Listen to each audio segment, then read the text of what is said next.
അപ്പൊ ശ്രദ്ധിച്ചേ, യേശുക്രിസ്തുവിന്റെ തിരുപ്പിറവി, ആ തിരുപ്പിറവി ആദ്യം ഒരു ദൂതനെ ദൈവം ഇങ്ങോട്ട് വന്ന് അറിയിച്ചു. ആട്ടിടയരോട് ആട്ടിടയന്മാര് വന്ന് ഈ കാര്യമെല്ലാം കൂടെ പറഞ്ഞപ്പോൾ അല്പം കഴിഞ്ഞപ്പോൾ ദൂതന്മാരുടെ ഒരു സംഘം, എന്റെ ഭാവനയാ, ആകാശമണ്ഡലം മുഴുവൻ അങ്ങോട്ട് നിറഞ്ഞു. ആ ശിശു ശീലകൾ ചുറ്റി പശുത്തൊട്ടിയിൽ കിടക്കുക. ആട്ടിടയന്മാരും വന്നു, അമ്മ മറിയവും കൂടെയുണ്ട്, ഔസേപ്പും ഉണ്ട്. സ്തോത്രം. അന്തരീക്ഷം നോക്കണം, പശുത്തൊട്ടിയാ. ദൂതന്മാരുടെ ഒരു സംഘം ഇങ്ങോട്ട് വന്നു. ഒന്നും രണ്ടുമല്ല, കിൽപ്പം കടയില്ലാത്ത ദൂതന്മാരല്ല. നമ്മുടെ ഇരിപ്പ് കണ്ടാൽ ഇപ്പൊ തന്നെ അടുപ്പമുള്ള ചായ കൊടുക്കാൻ തോന്നും, ആ പരുവക്കേട് കണ്ടാൽ. ദൂതന്മാരങ്ങനാന്നോ? അയ്യോ, ദൂതന്മാരുടെ ആ വരവ് തന്നെ എന്തോ തേജസ്സ. ഇങ്ങനെ ആ പുസ്തകത്തിൽ വാക്യം, ശക്തിയും ബലവും അറിയ ദൂതന്മാർ. ആ ദൂതന്മാരെ ദൈവം സൃഷ്ടിച്ചപ്പോൾ നമ്മളെ പോലാണോ ദൂതന്മാരെ സൃഷ്ടിച്ചത്? ഓ, താമ്രമണി, വീതരക്തം, വൈഡൂര്യം, മാണിക്യം, നഖവർണി, പുഷ്യരാഗം, ഗോമേതക ഇത്യാദി രക്തങ്ങളാലൊക്കെ. അങ്ങനെയല്ലയോ യഹസ്കേൽ പ്രവചനം 28:16 മുതൽ വായിച്ചോ, പെട്ടെന്ന് വായിച്ചോ. യഹസ്കേൽ 28:16 മുതൽ താഴോട്ട് ഓടിച്ചു വായിച്ചോ. ക്രൂപകളുടെ കാര്യമാ പറയുന്നത്. നിന്റെ വ്യാപാരത്തിന്റെ പെരുപ്പം നിമിത്തം. കണ്ണിക തുടങ്ങുന്നത് മുതൽ വായിര്. സോർ രാജാവിനെ കുറിച്ച് നീ ഒരു വിലാപ.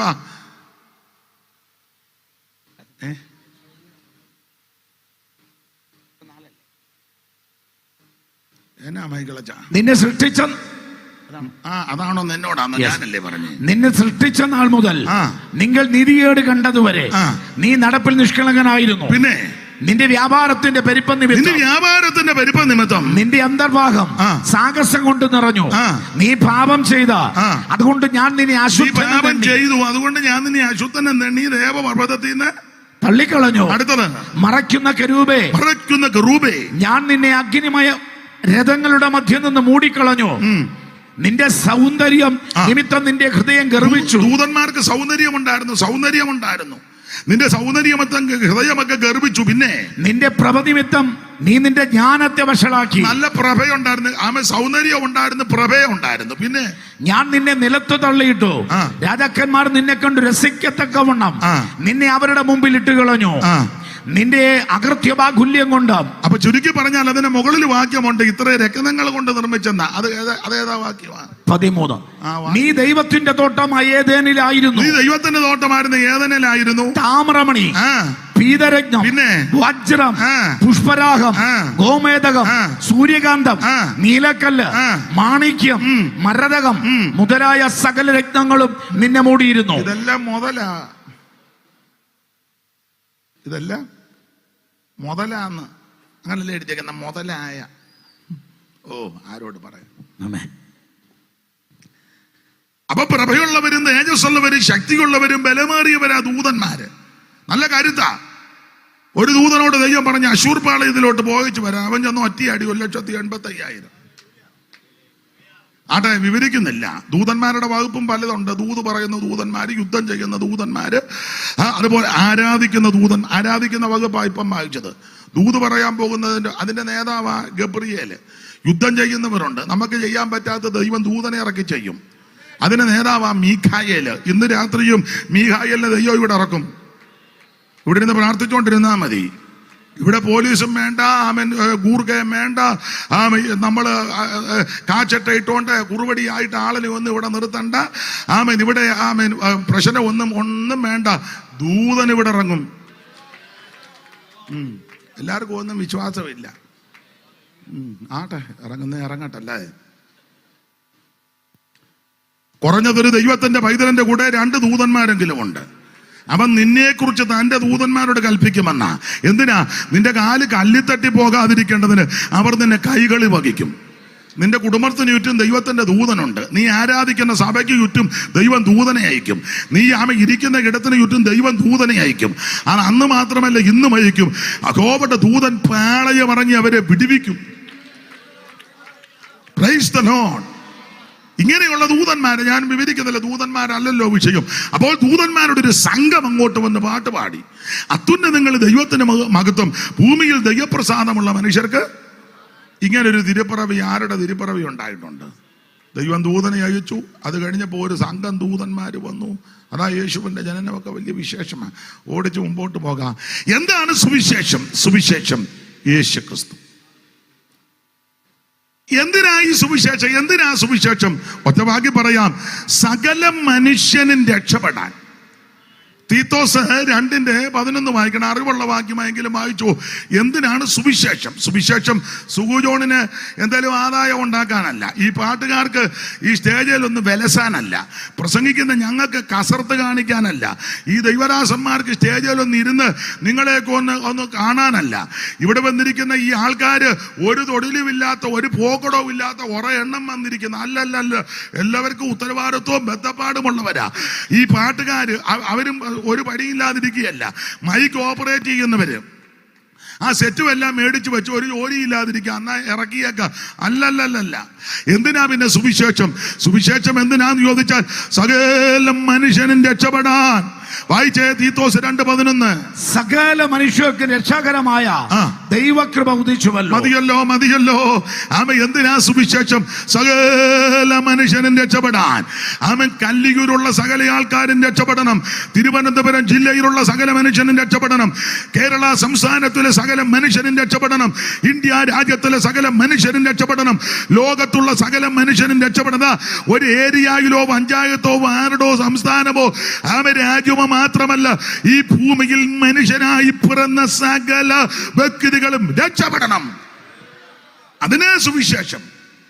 അല്ലാതെ ഒരു ഏരിയയിലോ ഒരു വിഭാഗക്കാരോ ഒരു മതക്കാരോ ഒരു സംഘടനക്കാരോ ഒരു സംഘക്കാരുടെ രക്ഷയ്ക്കല്ല, മുഴു ലോകത്തിന്റെ രക്ഷയ്ക്കാ സുവിശേഷം. അപ്പൊ എന്താ സുവിശേഷം? സുവിശേഷം യേശു ക്രിസ്തു.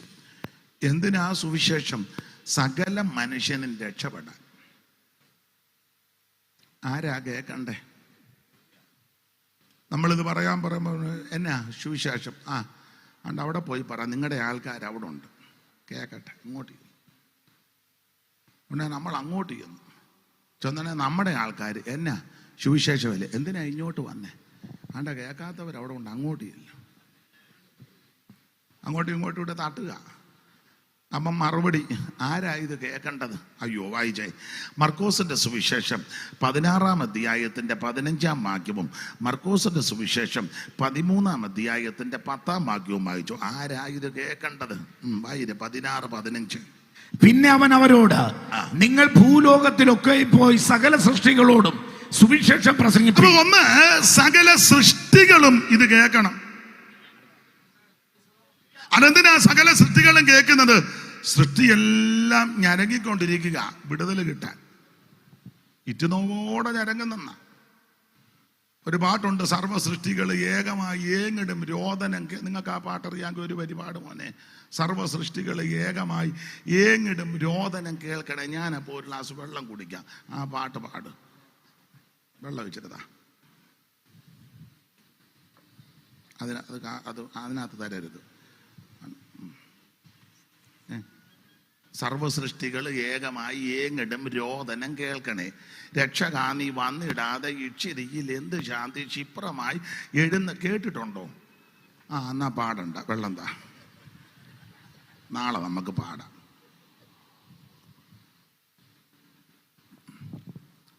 അപ്പൊ ഈ സകല സൃഷ്ടികളോടും ഈ സുവിശേഷം അറിയിക്കണം.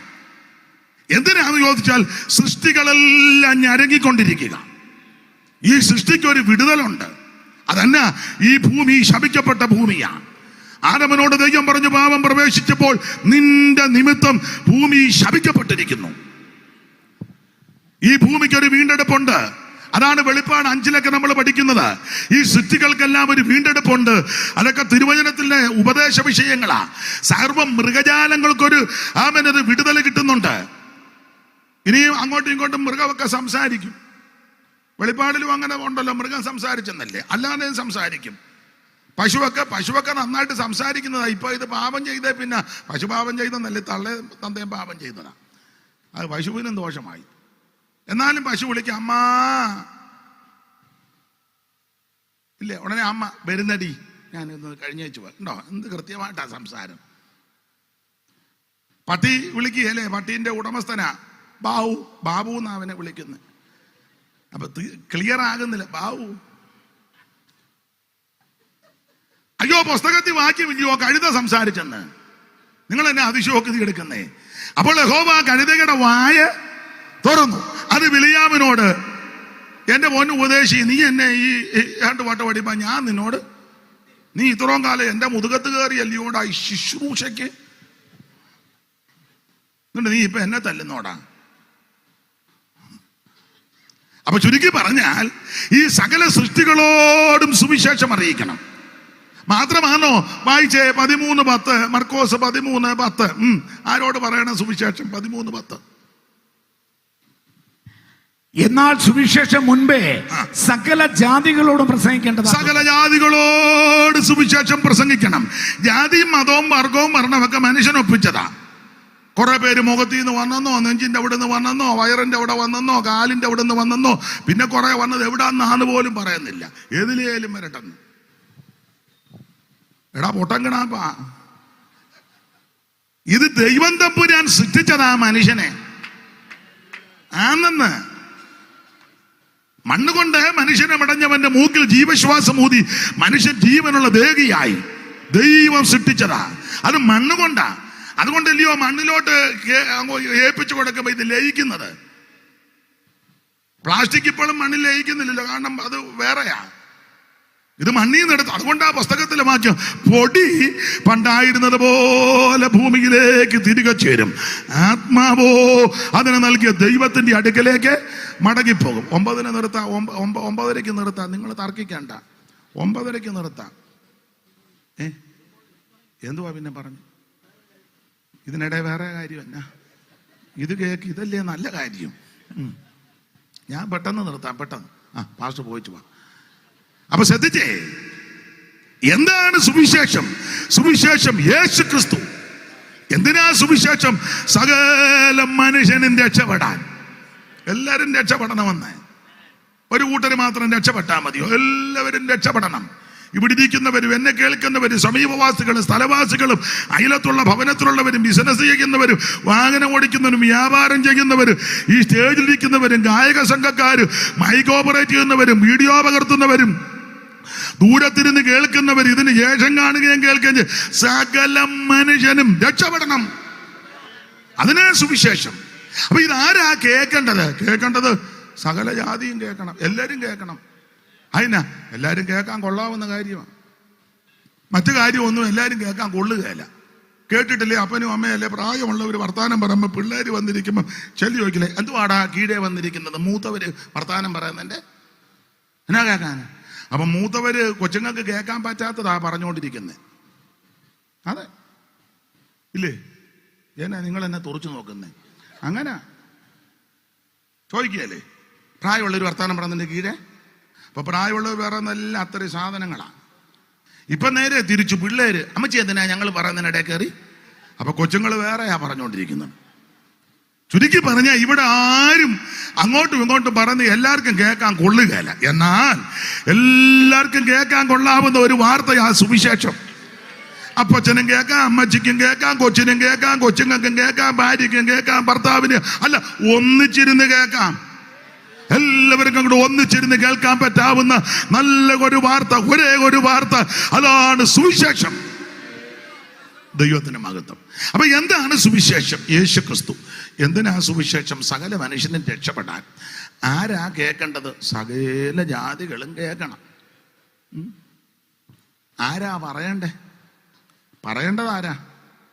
ചെല്ല് ധരിച്ചു വെച്ചേക്കുന്ന ഉപദേശിമാരെ. അതിനായിട്ട് ഉപദേശിമാര് മാത്രമല്ല, എല്ലാരും ഇത് പറയണം. പത്രോസിന്റെ 1-ാം ലേഖനം 2:18 നിങ്ങളോ അന്ധകാരത്തിൽ നിന്ന് ആ വാക്യം വായിച്ചോ. വായിച്ചോ 9 വായിര്. നിങ്ങളോ അന്ധകാരത്തിൽ നിന്ന് അത്ഭുത പ്രകാശത്തിലേക്ക്. നിങ്ങളോ ആരാ നിങ്ങള്? 1-ാം അധ്യായം 1-ാം വാക്യം വായിച്ചേച്ച് പിന്നെ ഇത് വായിക്കണം. നിങ്ങളെ വിളിച്ചവനെ സൽഗുണങ്ങളെ ഘോഷിപ്പാൻ തക്കവണ്ണം. 1-ാം അധ്യായത്തിന്റെ 1 വായിച്ചേച്ച് പിന്നെ ഇപ്പൊ ഇത് വായിക്കണം. യേശുക്രിസ്തുവിന്റെ അപ്പോസ്തലനായ പത്രോസ് പൊന്തോസിലും ഗലാത്യയിലും കപ്പദ്ദോനിയയിലും ആസ്യയിലും ബിഥൂനിയയിലും ചിതറിപ്പാർക്കുന്ന പരദേശികളും പിതാവായ ദൈവത്തിന്റെ മുന്നറിവിനൊത്തവണ്ണം ആത്മാവിൽ വിശുദ്ധീകരണം പ്രാപിച്ച അനുസരണം കാണിപ്പാനും യേശുക്രിസ്തുവിന്റെ രക്തത്താൽ തളിക്കപ്പെടുന്നവനുമായി വൃതന്മാരായവർക്ക് എഴുതുന്നു. പാസ്റ്റർമാർക്ക് എഴുതുന്നല്ല, യേശുവിന്റെ രക്തത്താൽ കടുകൽ പ്രാപിച്ച സകലരോടുമായി പറയുന്നേ. അല്ലാതെ ഉപദേശമാരോടോ അച്ഛന്മാരോടോ മാത്രമല്ല, സകല വിശുദ്ധന്മാരോടുമാ പറയുന്നത്. എന്ത്? നിങ്ങളോ, ഇനി 2:9, നിങ്ങളോ, വായിര്, നിങ്ങളോ അന്ധകാരത്തിൽ നിന്നും അത്ഭുത പ്രകാശത്തിലേക്ക് നിങ്ങളെ വിളിച്ചവന്റെ സൽഗുണങ്ങളെ ഘോഷിപ്പാൻ. അപ്പോൾ വിളിക്കപ്പെട്ട എല്ലാരും ഇത് ഘോഷിക്കണം. ഇതൊരു പ്രത്യേക വിഭാഗത്തിന് മാത്രം കൊടുത്തിരിക്കുന്നതല്ല. അപ്പോൾ ആരാ സുവിശേഷം പറയേണ്ടത്? യേശുവിന്റെ രക്തത്താൽ കടികൾ പ്രാപിച്ച് യേശുവിനെ രക്ഷിതാവായി സ്വീകരിച്ച് ഈ ദൈവകൃപയിൽ വന്ന സകല മനുഷ്യരും സുവിശേഷം അറിയിക്കണം. അല്ലാതെ ഞായറാഴ്ച മാത്രം തള്ളിക്കൊണ്ട് വന്നേച്ച് കരുനാ പൊങ്ങും പോലെ ഒന്ന് പൊങ്ങി ഒരു കുടച്ചിലും കുടഞ്ഞേച്ച് പോകാനല്ല. സകല മനുഷ്യനും ഇത് അറിയിക്കണം സുവിശേഷം. ആട്ടെ, വിവരിക്കുന്നില്ല. എങ്ങനെയാ സുവിശേഷം അറിയിക്കേണ്ടത്? എങ്ങനെ അറിയിക്കണം? വായിച്ചേ, തെസ്സലോനിക്ക ലേഖനം 1-ാം ലേഖനത്തിന്റെ 1-ാം അധ്യായത്തിന്റെ 5-ാം വാക്യമായിരുന്നു. ഇത് വിധ കൊണ്ട് അറിയിക്കുന്നതിന്.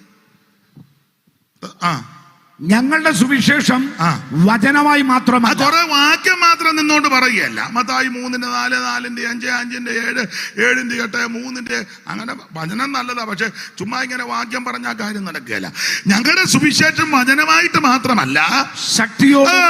അപ്പൊ ഇത് അറിയിക്കേണ്ടത് ശക്തിയോടും പരിശുദ്ധാത്മാവോടും ബഹുനിശ്ചയവും വേണം.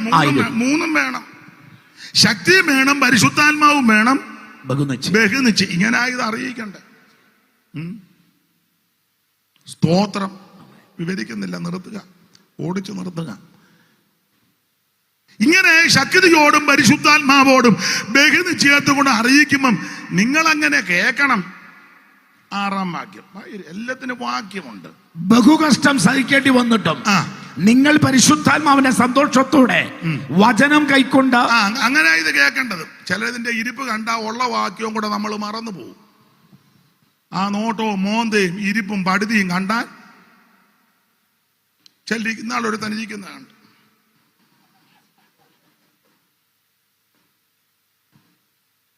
എങ്ങനെ ഇരിപ്പ്? ഇത് സ്വർഗത്തിൽ നിന്നേക്ക് സ്ഥിരമായ വചനമാണ്. ഇത് ക്രിയ ചെയ്യുന്ന വചനമാണ്. ഇത് ജീവിപ്പിക്കുന്ന വചനമാണ്.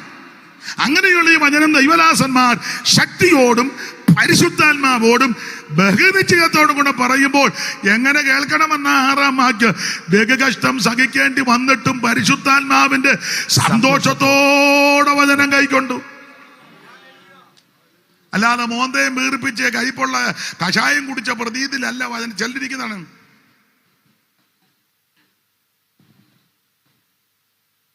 അങ്ങനെ ഇരുന്നാൽ തന്നെ അങ്ങ് മസിൽ പിടിച്ച് സന്തോഷത്തോടെ തിരുവചനം കൈകൊള്ളണം. ഓടിച്ചു നിർത്താം. കൃത്യസമയത്ത് ഇന്ന് നിർത്തും. നാളെ ആരാ? സൂജോൺ പാസ് ആരാ? അയ്യോടി ഇല്ലേ?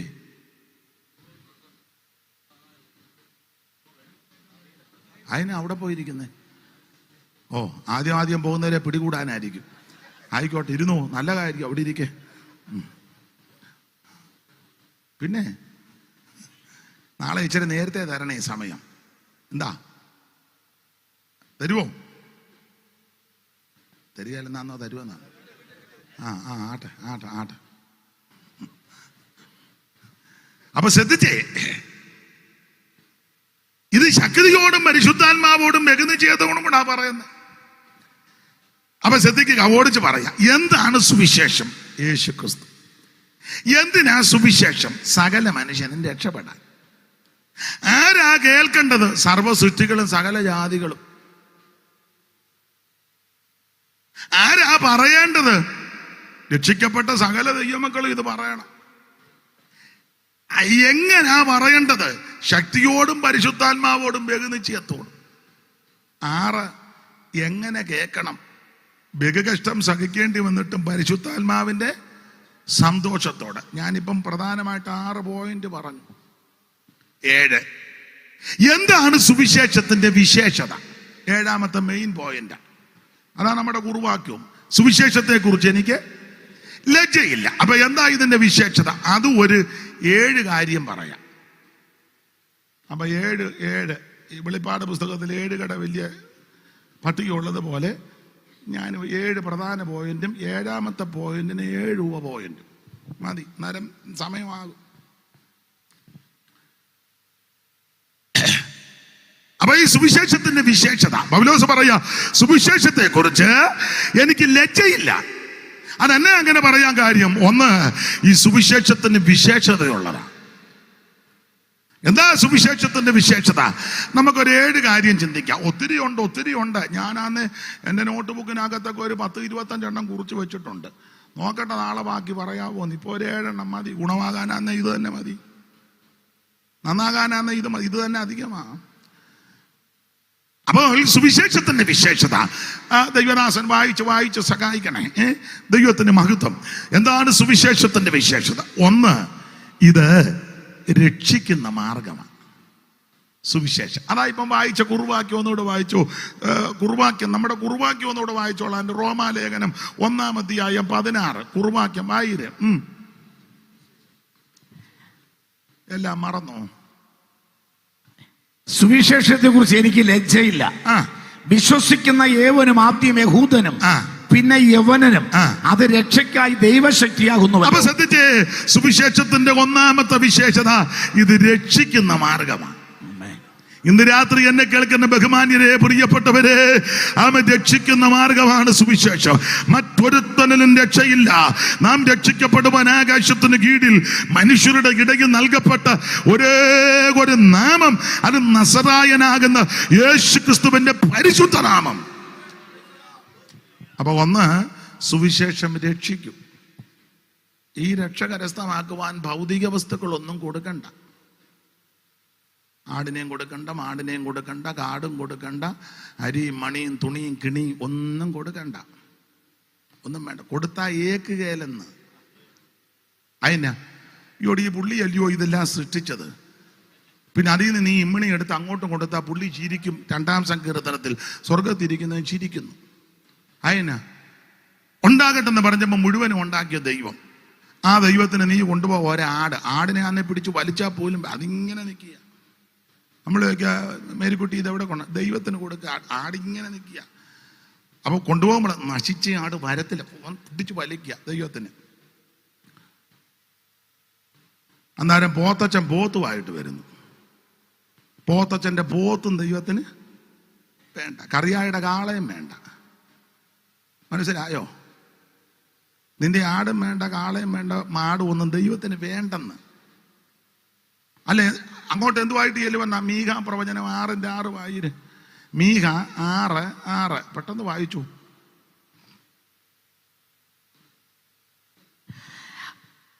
എന്തോന്നുകൊണ്ട് ഞാൻ യഹോവയുടെ സന്നിധിയിൽ ചെന്ന്, ചോദ്യമാ, എന്തോന്നും കൊണ്ട് അങ്ങോട്ട് ചെല്ലുവന്ന്. അത്യുന്നത ദൈവത്തിന്റെ മുമ്പാകെ കുമ്പിടേണ്ടു. അടുത്തത്, ഞാൻ ഹോമയാഗങ്ങളോടും 1 വയസ്സ് പ്രായമുള്ള കാളക്കിടാകളോടും കൂടെ അവന്റെ സന്നിധിയിൽ ചെല്ലണമോ? ചെല്ലണോ? ചോദ്യമാ. ചെല്ലണം. ചെന്നിട്ട് കാര്യമില്ലെന്നായി പറഞ്ഞത്. ചെല്ലണോ? 1000 ആട്ടുകൊറ്റനിലും 10,000 തൈല നദികളിലും യഹോവ പ്രസാദിക്കുമോ? പിന്നെ എന്റെ അതിക്രമങ്ങൾക്ക് വേണ്ടി ഞാൻ എന്റെ ആദ്യജാതനെ, ഞാൻ ചെയ്ത പാപങ്ങൾക്ക് വേണ്ടി എന്റെ ഉദരബലത്തെയും കൊടുക്കണമോ? അപ്പൊ ശ്രദ്ധിച്ചേ, എല്ലാ വാക്യങ്ങളും പഠിപ്പിക്കുന്നില്ല. ആടുമായിട്ട് അങ്ങോട്ട് ചെല്ലണ്ട, കാടും കൊണ്ടും ചെല്ലണ്ട, മാടുമായിട്ടും ചെല്ലണ്ട. അതെന്നാ? ഇതെല്ലാം ദൈവം സൃഷ്ടിച്ചതല്ലേ? ആണെന്ന് സമുദ്രത്തെ നോക്കിയിട്ട് പറഞ്ഞു ഉണ്ടാകട്ടെന്ന്. വെള്ളത്തിന്റെ കൂട്ടത്തിന് സമുദ്രം എന്ന് പേരിട്ടു. ഉണ്ടാകട്ടെ. അന്നേരം ഞാൻ പറയാറുണ്ട്, നിങ്ങൾക്ക് പറയാ, ഇപ്പോഴത്തെ രീതി വെച്ചങ്ങ് പറയാ, എല്ലാത്തിൻ്റെയും ഒന്നും പേരറിയാൻ മേല, എങ്കിലും ഓർമ്മയുള്ളത് പറയാ. ഉണ്ടാകട്ടെ എന്ന് പറഞ്ഞപ്പോൾ കടലിൽ, സമുദ്രത്തിൽ തിമിംഗലം മുതൽ ചൂട വരെ ഉണ്ടായി. ഒറ്റ വാക്കുകൊണ്ട്. അന്നേരം നീ 2 ചൂരയായിട്ട് ദൈവത്തിന്, ചൂരയുടെ വാലെ പിടിച്ചോണ്ട്, ഇവിടെ എന്നാ ചൂരയെന്നാണോ പറയുന്നത്? എവിടെ പോകുന്നു? ദൈവത്തിന് ചൂരയോ? അപ്പൊ സ്വർഗം വേട തിമിംഗലം ഉണ്ടാക്കി എനിക്ക് അന്നോട് ആ ചൂരയായിട്ട്. ഈ ഭൂമിയെ നോക്കിയിട്ട് ദൈവം പറഞ്ഞ അതത് ജീവജാലങ്ങൾ ഇപ്പോഴത്തെ രീതി വെച്ച ആന മുതൽ അരണ വരെ പക്ഷിവർഗത്തേനോ പക്ഷികൾ കൂട്ടമായിട്ട് പക്ഷികൾ പറക്കട്ടെന്ന് പറഞ്ഞു. അയ്യോ, കുരുകില് മുതൽ ഗരുഡൻ വരെ. അന്നേരം നമ്മൾ 2 കോഴിയായിട്ട് എവിടെ പോകുന്നത്? ദൈവത്തിന് കോഴി, പിന്നെ പുള്ളി അടവക്കാൻ പോവല്ലയോ. ദൈവത്തിന് നിന്റെ മുട്ടയും വേണ്ട, തൊട്ടിയും വേണ്ട, പട്ടിയും വേണ്ട, ചട്ടിയും വേണ്ട, കുട്ടിയും വേണ്ട, ആടും വേണ്ട, മാടും വേണ്ട, കാടും വേണ്ട, ഒന്നും ദൈവത്തിന് ആവശ്യമില്ലെന്ന്. 50-9 സങ്കീർത്തനം പെട്ടെന്ന് വായിച്ചോ, നേരം പോകുന്നു. 59 ഒരു പ്രാസത്തിൽ ഇരിക്കട്ടെ. 59 നിന്റെ വീട്ടിൽ നിന്ന് കാളയെയോ, നിന്റെ വീട്ടിൽ നിന്ന് കാളയെയോ, നിന്റെ തൊഴുത്തുകളിൽ നിന്ന് കോലാട്ടിൻ കോറ്റന്മാരെയോ ഞാൻ എടുക്കുകയില്ല. ദൈവം പറയുക, പെണ്ണമ്മേ ഇതൊന്നും വേണ്ടെന്ന്. നിന്റെ വീട്ടിൽ നിന്നുള്ളതൊന്നും പുള്ളിക്ക് വേണ്ട. കൊണ്ടു കൊടുക്കുന്ന ആടേതാ? ഒന്ന് കറക്കാൻ സമ്മതിക്കുകയില്ല, 2 കയ്യിലെ ചൊരത്തൊന്നുമില്ല, പിടിച്ച് ഞാനാ പോലും ഇച്ചിരി പാലില്ല. അതുമായിട്ടാ ദൈവത്തിന്. അവസാനം ഒരു തൊഴിയും കിട്ടി. ഉടനെ പറഞ്ഞ ആ തൊഴിക്കുന്ന ആടിനെ ഇനി ഇവിടെ നിർത്തുന്നില്ല, പള്ളിക്ക് കൊടുക്കുകയാണ്. പള്ളി വേറെ തൊഴി ഉണ്ടല്ലോ.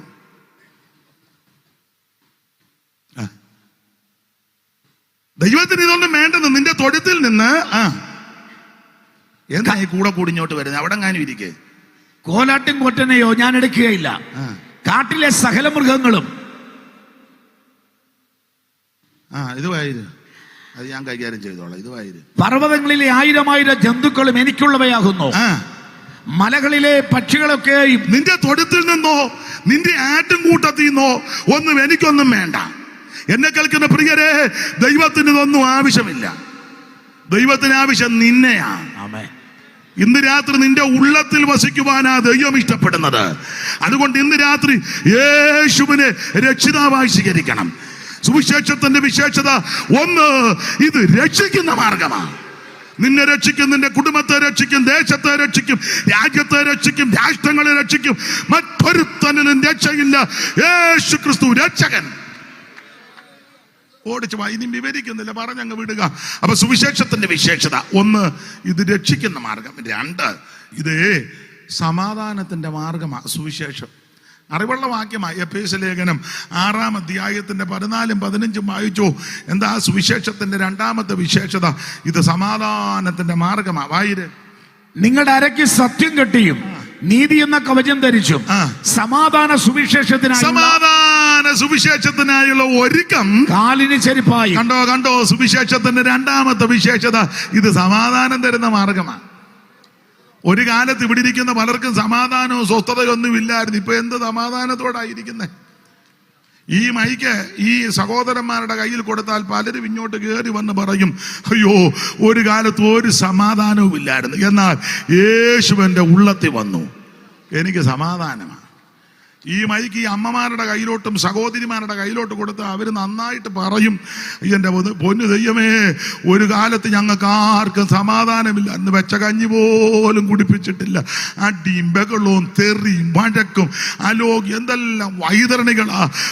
സമാധാനം കിട്ടാൻ എവിടെല്ലാം ഞാൻ ഉരുണ്ടു നടന്നു, നിരങ്ങി കാമന്ന് വീണു, എവിടെല്ലാം എന്തെല്ലാം കൊണ്ട് കൊടുത്തു, എന്തെല്ലാം ചെയ്തു. എന്നിട്ടോ ഒരു ഗുണവും വന്നില്ലെന്നാ ഇരമ്യാവ് എഴുതിയേക്കുന്നത്. മിഹ പറയുക, സകല മുഖവും വിളറിയിരിക്കുന്നു. മുഖം വിളറിയതല്ലാതെ ഗുണം വരാതിരുന്നതല്ലാതെ. എന്നാൽ യേശു ഉള്ളത്തിൽ വന്നപ്പോൾ അവിടുന്ന് സമാധാനമുണ്ടായി. യേശുവിന്റെ ഒരു പേര് തന്നെ എന്നാന്നറിയാമോ? സമാധാനപ്രഭു. പല പേരിൽ പര്യായമേ, അതിലൊരു പേരാണ് സമാധാന പ്രഭു. ഇന്ന് രാത്രി സമാധാന പ്രഭു ഇവിടെ വന്നിട്ടുണ്ട്. അതുകൊണ്ടല്ലയോ നേരം പോയിട്ട് എന്ത് സമാധാനത്തോടായിരിക്കുന്നേ. വേറെ വല്ലയിടത്ത് വന്നേ ഇങ്ങനെ ഇരിക്കുമോ? ഇരിക്കുകയല്ല. അതെന്നാ സമാധാനമാ. ഇവിടെ ഇരിക്കുന്നത് പലർക്കും കടഭാരമുള്ളവരുണ്ട്, എന്നിട്ടും എന്ത് സമാധാനത്തോടായിരിക്കുന്നേ. കടവുള്ളവർ കൈപൊക്കിക്കുക, തരാനല്ല അറിയാനാ. ആണ്ടിരിക്കുന്ന എല്ലാം മിക്കതും കടവാ. നിങ്ങൾക്ക് ആർക്കെങ്കിലും കടവുണ്ട് എന്ന് കൈപൊക്കിക്കേ.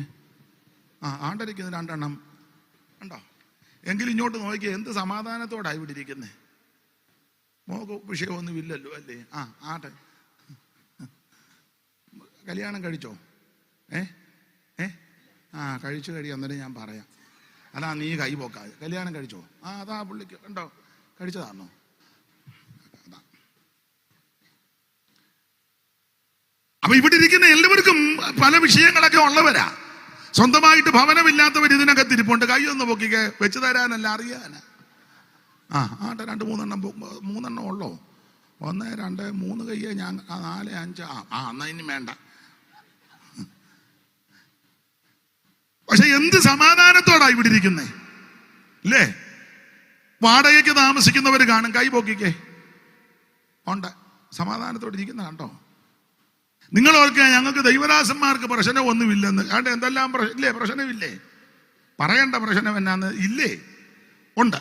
എന്നാലും ആ മുഖഭാവം നോക്കിയേ, പ്രസന്ന വദനരായിട്ട് ഇരിക്കുകയല്ലോ. എന്നാ? യേശു ഉള്ളത്തിൽ വന്നതാ.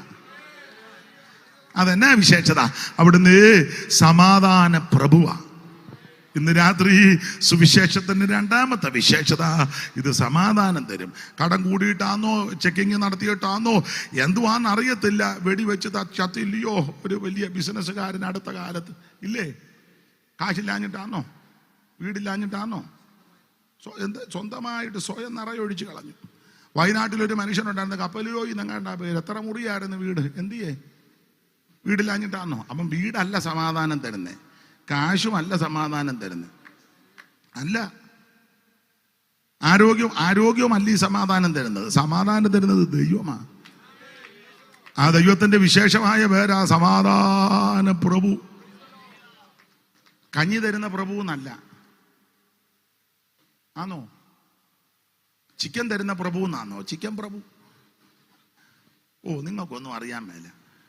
മട്ടൻ പ്രഭു എന്നാണോ? ബിരിയാണി പ്രഭു അങ്ങനാന്നോ? നിങ്ങൾ എന്തേലും ഒന്ന് പറ. ഇത് മട്ടൻ പ്രഭുവും ബിരിയാണി പ്രഭുവും ഒന്നുമല്ല, അവിടുന്ന് സമാധാന പ്രഭുവാ. ഇന്ന് രാത്രി ഈ സുവിശേഷം നിനക്ക് സമാധാനം തരും. സമാധാനം തരുന്ന മാർഗമാണ്. ദൈവത്തിന് മഹത്വം. ഇന്ന് രാത്രി സമാധാനമില്ലാത്ത ആരെങ്കിലും എന്നെ കേൾക്കുന്നെങ്കിൽ ഈ സുവിശേഷം നിനക്ക് സമാധാനം തരും. ഈ സമാധാനം എങ്ങനത്തേക്കെയാ? അത് 2 കാര്യം പറയാം. ഒന്ന്, ദൈവത്തോട് സമാധാനം. വാക്യങ്ങൾ എടുപ്പിക്കുന്നില്ല. ദൈവത്തോട് അതിനാ ഒരു കാലത്ത് ഞാനും നിങ്ങളും എല്ലാം ദൈവത്തിനെതിരായിരുന്നു. ദൈവം നമുക്കെതിരല്ല, നമ്മളെതിരായിരുന്നു. ദൈവം ആർക്കും എതിരല്ല കേട്ടോ. ദൈവം ആർക്കും ശത്രുവല്ല. നമ്മളാ ദൈവത്തിനെതിര്. ദൈവത്തെ വിളിക്കാതെ, ദൈവത്തെ ഭജിക്കാതെ, ദൈവത്തെ ആരാധിക്കാതെ, ദൈവത്തോട് അനുരൂപപ്പെടാതെ, ദൈവത്തെ മഹത്വപ്പെടുത്താതെ, ദൈവത്തിന് ഇഷ്ടമില്ലാത്തതെല്ലാം ചെയ്ത് ദൈവം പറഞ്ഞതിനെല്ലാം എതിര് കാണിച്ച് നമ്മളായിരുന്നു എതിര്. ദൈവമാർക്കും ശത്രുവല്ല. അതിനാ അയ്യോ ദുഷ്ടന്മാരുടെ മേല് നീതിമാന്മാരുടെ മേല് മഴയും മഞ്ഞും അയക്കുന്നവനാ ദൈവം. സൂര്യൻ ദൈവത്തെ വിളിക്കുന്നവർക്ക് മാത്രമാണോ സൂര്യൻ? അല്ല, എല്ലാവർക്കും കൂടെ ഒരു സൂര്യൻ. അതാ ദൈവം സ്നേഹമാ. ചന്ദ്രൻ ദൈവത്തെ വിളിക്കുന്നവരുടെ ഏരിയയായി മാത്രമാണോ ചന്ദ്രൻ പ്രത്യക്ഷപ്പെടുന്നത്? എല്ലാവർക്കും കൂടെ. ജീവശ്വാസം ദൈവത്തെ വിളിക്കുന്നവർക്ക് മാത്രമേ ഉള്ളൂ? അല്ല, നിരീശ്വരവാദിക്കും കൊടുത്തിരിക്കുക. അവനും ഇത് ശ്വസിച്ചോണ്ടാ എതിര് പറയാൻ ഇല്ലെന്ന്.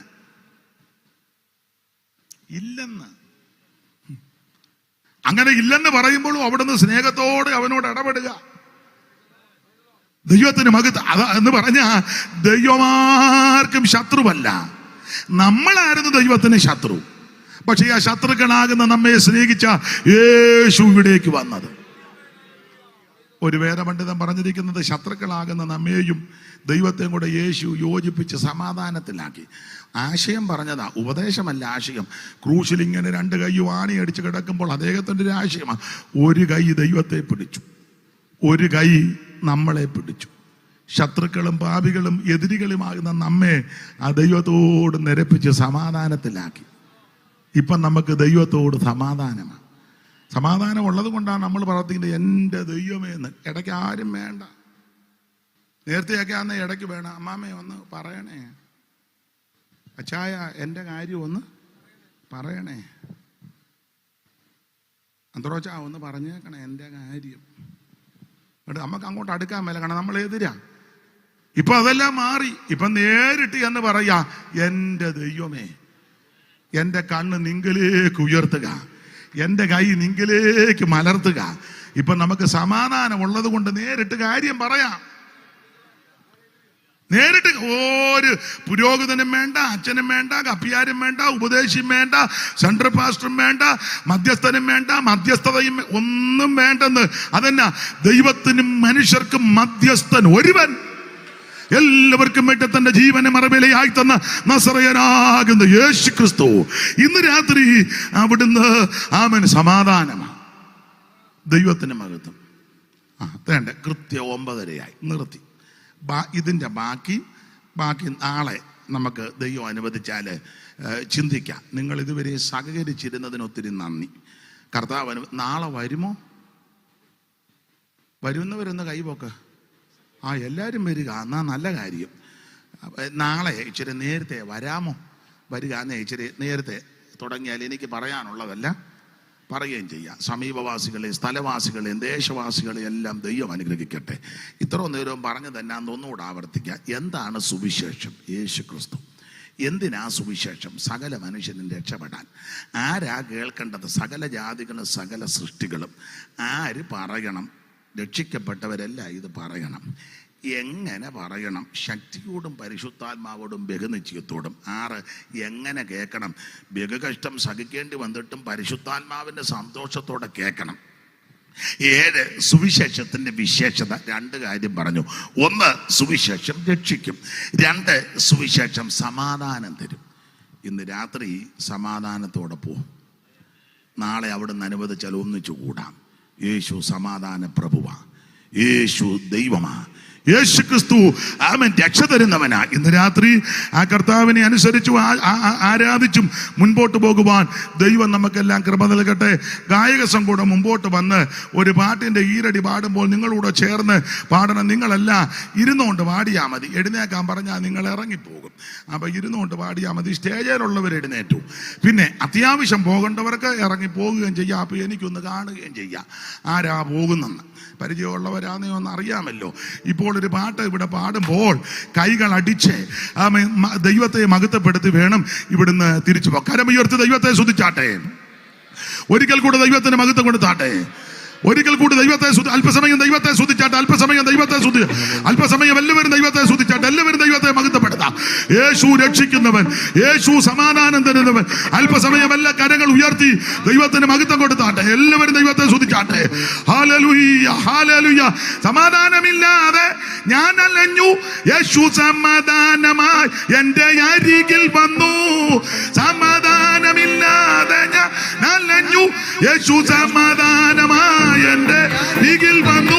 ആമേൻ. അവൻ എന്നെ അണച്ചു, അവൻ എന്നെ നടത്തിയിടുന്നു. ആമേൻ. അവൻ എന്നെ അണച്ചു, അവൻ എന്നെ കൈയടിച്ച് ചേർന്ന് എന്നെ നടത്തിയിടുന്നു. ആമേൻ. യേശുവിൻ നാമം, യേശുവിൻ നാമം എൻ ജീവിതത്തിലെ ആശ്രയമേ. ഓ ഞാനെന്നു സ്തുതിക്കും, ഞാനെന്നു പാട്ടും യേശുവിൻ നാമം എനിക്കത്ര ആനന്ദം. ഓ ഞാനെന്നു സ്തുതിക്കും, ഞാനെന്നു പാട്ടും യേശുവിൻ നാമം എനിക്കത്ര ആനന്ദം. ഓ പാപിയായിരുന്ന എന്നെ രക്ഷിപ്പാനാ യേശു ക്രൂശിലേറി തന്റെ ജീവൻ അർപ്പിച്ചു. ഓ പാപിയായിരുന്ന എന്നെ രക്ഷിപ്പാനാ യേശു ക്രൂശിലേറി തന്റെ ജീവൻ അർപ്പിച്ചു. യേശു എത്ര നല്ലവൻ, യേശു എത്ര വല്ലഭൻ, 10,000 അതിശ്രേഷ്ഠനവൻ. യേശു എത്ര നല്ലവൻ, യേശു എത്ര വല്ലഭൻ, 10,000 അതിശ്രേഷ്ഠനവൻ. ഓ യേശുവിൻ നാമം, യേശുവിൻ നാമം എൻ ജീവിതത്തിലെ ആശ്രയമേ. ഓ ഞാനെന്ന് സ്തുതിക്കും, ഞാനെന്നും പാട്ടും യേശുവിൻ നാമം എനിക്കെത്ര ആനന്ദം. ഞാനെന്നും സ്തുതിക്കും, ഞാനെന്നും പാടും യേശുവിൻ നാമം എനിക്കെത്ര ആനന്ദം. നല്ലിടയനായ യേശുനാഥൻ നിരന്തരമായി എന്നെ വഴി നടത്തും. ഓ നല്ലിടയനായ യേശുനാഥൻ നിരന്തരമായി എന്നെ വഴി നടത്തും. അവൻ എന്നെ ശാസിക്കും, അവൻ എന്നെ ശിക്ഷിക്കും. കോടിക്കീഴിൽ എന്നെ നിത്യം നടത്തിയിടുന്നു. അവൻ എന്നെ ശാസിക്കും, അവൻ എന്നെ ശിക്ഷിക്കും. താൻ കോടിക്കീഴിൽ എന്നെ നിത്യം നടത്തിയിടുന്നു. യേശുവിൻ നാമം, യേശുവിൻ നാമം എൻ ജീവിതത്തിലേകയാശ്രയമേ. ഞാനെന്ന് സ്തുതിക്കും, ഞാനെന്നും വാഴ്ത്തും യേശുവിൻ നാമം എനിക്കെത്ര ആനന്ദം. ഞാനെന്നും സ്തുതിക്കും, ഞാനെന്നും വാഴ്ത്തും യേശുവിൻ നാമം എനിക്കെത്ര ആനന്ദം. സമാധാനമില്ലാതെ ഞാൻ അലഞ്ഞു, സമാധാനമായി എന്റെ അരികിൽ വന്നു. സമാധാനമില്ലാതെ ഞാൻ അലഞ്ഞു, യേശു സമാധാനമായി എന്റെ അരികിൽ വന്നു. അവൻ എന്നെ അണച്ചു, അവൻ എന്നെ താങ്ങി, ഭുജബലത്താൽ എന്നെ നടത്തും അവൻ. അവൻ എന്നെ അണച്ചു, അവൻ എന്നെ താങ്ങി, ഭുജബലത്താൽ എന്നെ നടത്തും അവൻ. യേശുവിൻ നാമം, യേശുവിൻ നാമം എൻ ജീവിതത്തിലേകയാശ്രയമേ. ഞാനെന്ന് സ്തുതിക്കും, ഞാനെന്ന് വാഴ്ത്തും യേശുവിൻ നാമം എനിക്കെത്ര ആനന്ദം.